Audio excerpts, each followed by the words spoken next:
So I am now going to read case study number 3. So he is a 47-year-old marketing agent who has been inactive for several years. So we'll start where we always do. He is 47. Now, if you look here, he is greater than 45. So we are going to give, a +1. So it mentioned he's been inactive for several years. So inactivity, yes, so +1 again. He does not have a family history of heart disease.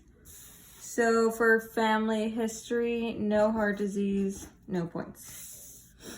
He does not have, his BMI is 27. So we now go to obesity.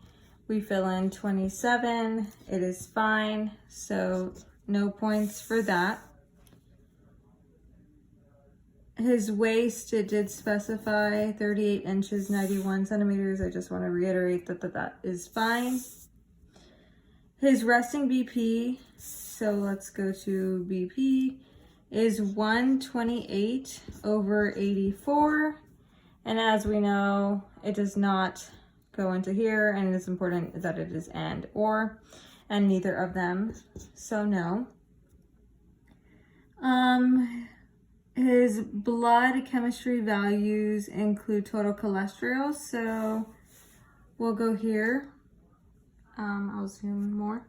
So his total cholesterol is 195. His LDL is 134.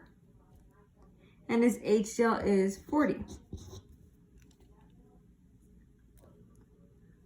However, he is taking medications for BP and high cholesterol. So I'm going to just, for myself, write med here and medicine here.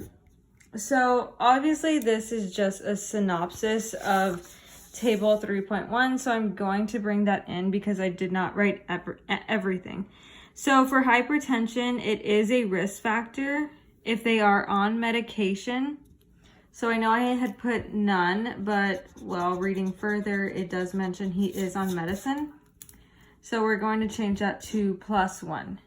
And for dyslipidemia, it also mentions, because his numbers are within good range, I wrote them here just so they're more clear.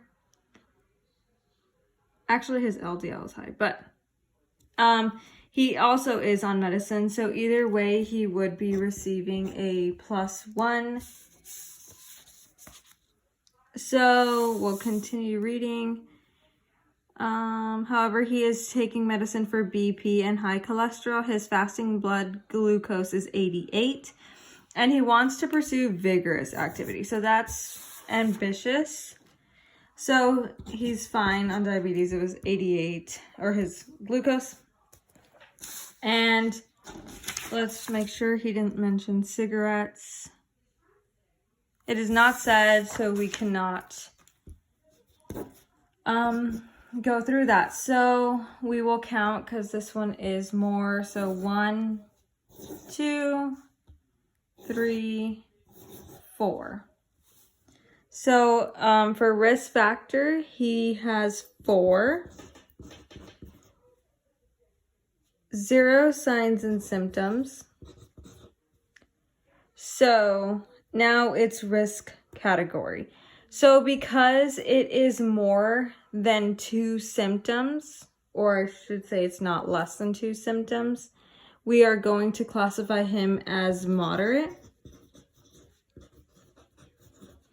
risk.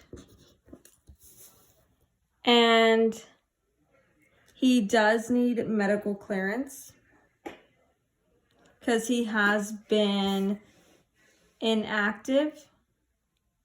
And he wants to pursue vigorous, but as we know, that would probably, so we're going to put yes for medical clearance. And he would have to start with low to moderate, work his way, and possibly visit the idea of vigorous with clearance, like further clearance, depending on how he does with this. So I'm going to give an overview. This is case number 1, case number 2, and case number 3. So it is more clearly viewed.